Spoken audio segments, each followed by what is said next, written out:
LRB Get Info presents 05 Signs Older Women Want to Be Approached. Guys spend a lot of time worrying about whether they should or shouldn't approach women they're attracted to. It's an incredibly common component of approach anxiety. You want to go introduce yourself to that cute woman you see, but you're afraid of getting rejected or being another unwelcome interruption in her day. But here's a secret you should know. Women worry about rejection and humiliation just as much as men do, more so, in many cases, as many men react badly to being approached. As a result, women will frequently give subtle, nonverbal indicators that they'd like you, yes, you, to go talk to them. By keeping an eye out for these signs, also known as approach invitations, you can make sure that the person you're approaching wants to talk to you. Approach invitation number 1. She plays eye games. One of the most common approach invitations is also one of the subtlest. She'll use her eyes. Eye contact is incredibly powerful and intimate. In fact, studies have found that prolonged eye contact can trigger feelings of love and passion in people. This is one reason why deliberate eye contact is often used as an approach invitation. We rarely make strong eye contact with people we don't like. In fact, deliberately avoiding eye contact is one of the ways that men and women attempt to avoid getting drawn into a conversation with other people. So if you're wondering whether someone is interested in you, watch her eyes. Not only should you endeavor to make eye contact with women, you should watch for the women who are trying to catch your eye. Someone who's actively trying to make eye contact is more likely to be open to an approach. Most of the time when we check someone out, we take around 3 or so seconds to examine their face. If the person takes longer, 4 or 5 seconds, say, then that's a pretty strong indicator that they're interested in you. There's something about you that fascinates them. Of course, someone just giving you the hairy eyeball might be interested, or she might be trying to figure out why you remind her of that friend she hasn't seen in years, especially if she's got the "I'm trying to do complex math" look instead of a smile. This is why you want to look for a particular form of eye contact, the 3-part glance. A woman who's interested in you will often meet your eyes, look away, usually down or to the side, then look back again, usually with a smile. This can be an easy invitation to mistake. After all, breaking eye contact can be seen as a "oh God, don't let them think I was interested" move. Most people will tend to assume that the eye contact was accidental and move on. It's the "look back" part that's important. It's a subtle and often flirty way of checking to see if you're still interested. That smile is to let you know she's pleased that you're still checking her out and you should come over and start talking. Approach invitation number 2. She checks you out. Of course, while there are women who get flustered when they're caught looking at people they're interested in, there are also those who are considerably more open about conveying their interest. Because gender roles are a thing, many assertive women still prefer to be the approached rather than the approacher. Sometimes it's because they want someone with the confidence to actually come say, "Hi." Sometimes it's because they appreciate feeling desired and having someone approach them validates that feeling. Sometimes she has enough courage in the moment to be overtly flirty but not enough to pull the trigger herself. Other times it could be that she's as nervous about rejection as men are and is willing to leave a little plausible deniability. If he doesn't respond, it's easier to play it off than a direct rejection. So what do these more obvious approach invitations look like? The most direct, and forward, version is the classic elevator look. A woman may meet your eyes, look you up and down, letting her eyes track your torso, before looking you back in the eyes again and smiling.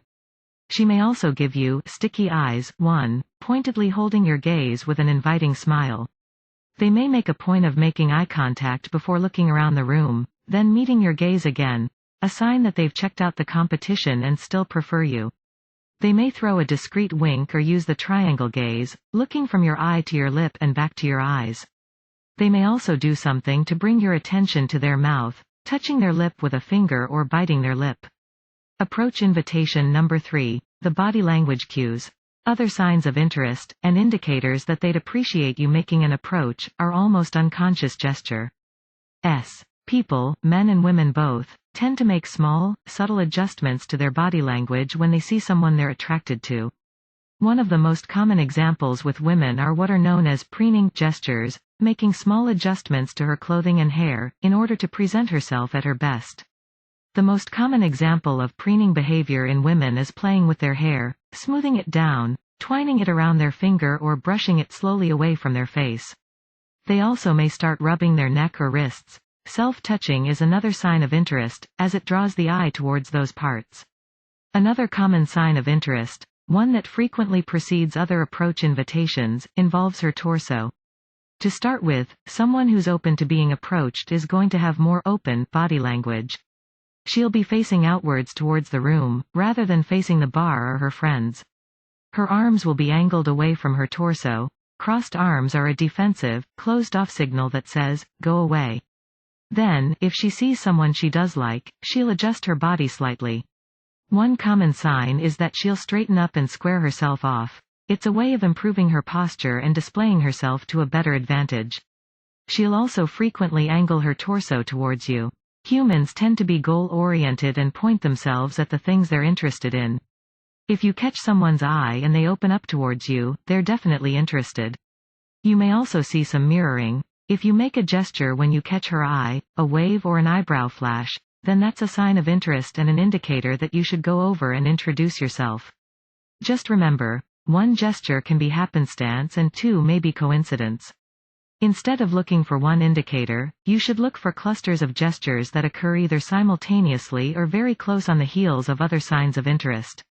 Approach invitation number 4, proximity and lingering. Another common approach invitation that women will give is to use proximity. They'll position themselves in such a way as to be in your immediate orbit. They may post up near you as you're standing around, not right next to you but close enough that it's easy to make small talk. They may make a point of always just happening to be in your vicinity on a number of occasions while you're both there. You may realize that you're always seeing her out of the corner of your eye. She always seems to end up in the same row of the bookstore as you, or that you both just happen to keep bumping into each other, metaphorically speaking. It gives a level of plausible deniability to her trying to get to know you. If you're not interested, then she's able to move on quickly without having to deal with the embarrassment of a direct rejection. Another common form of proximity is the accidental bump. She makes a point of brushing past you or, accidentally, colliding with you in a place where there is actually plenty of room. When there's plenty of space at the bar, say, the woman who accidentally jars your arm or squeezes past you and grazes against you may well be trying to get you to turn around and start a conversation. A couple words of warning. First, if you're someplace crowded, then collisions are almost inevitable. This is especially true on dance floors. Someone bumping into you on the dance floor isn't necessarily an invitation to approach them unless you have other signs that she's trying to get your attention. The other is that proximity and lingering work for women. When guys do it, it tends to be creepy. Chalk it up to the greater risk women face from men than men face from women, and don't hover. Approach invitation number 5, the plausible denial conversation starter. This happens more often than you'd realize, particularly when you're out and about during the day. Have you ever had someone who sits down next to you and makes some comment or observation? How long it's taking for her to get her coffee, the problems with the Wi-Fi, why the bus is so off schedule, something? This tends to be a plausibly deniable way of starting a conversation. She's essentially tossing out a low-investment invitation to talk, often called an observational opener in a cold approach, in such a way that she can wave it off as her just talking to herself. It feels less intimidating to toss those out there because it doesn't feel as blatant as, "Hey, you seem like you're interesting" approach to meeting somebody. Of course, there are plenty of people who tend to mutter to themselves over the course of their day. Not every stranger who complains about the lousy service at Pete's is looking to get your number. So how do you tell the difference between a subtle conversational opener and daily frustration? Watch for those other contextual clues. Proximity, body language, even the tone of voice. If you get the feeling that they're hoping for a response, then it's a good time to strike up a conversation. Thanks for watching.